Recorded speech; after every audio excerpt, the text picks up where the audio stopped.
நான் மதுரையில இருந்து வந்திருக்கோம். அனைத்து மக்கள் நீதி கட்சி, அதாவது மதுரையில மற்றும் 13 மாவட்டங்கள கட்சி இயங்குது. 13 ஊர்ல நல்லபடியா போய்க்கிருக்கு அனைத்து மக்கள் நீதி கட்சின்னு சொல்லி. எங்க கொள்கை தலைவர் நேதாஜி சுபாஷ் சந்திர போஸ் எங்க கொடியில வச்சிருக்கோம்.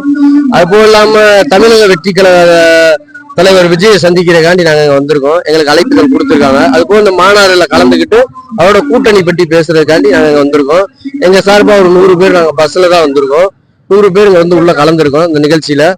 கண்டிப்பா தலைவர் விஜய் அவர்கள் வெற்றியடைய எங்களது முதல் வாழ்த்துக்களை தெரிவித்துக் கொண்டு அவரோட பயணிக்க நாங்க மிகவும் சிறப்பாக பாடுபடுவோம் என்பதை பெரும் மகிழ்ச்சியோடு முதல் தெரிவித்துக் கொள்கிறேன். தமிழகத்துக்கு விஜய் வந்தா என்னென்ன செய்வாருன்னு எதிர்பார்க்கறீங்க?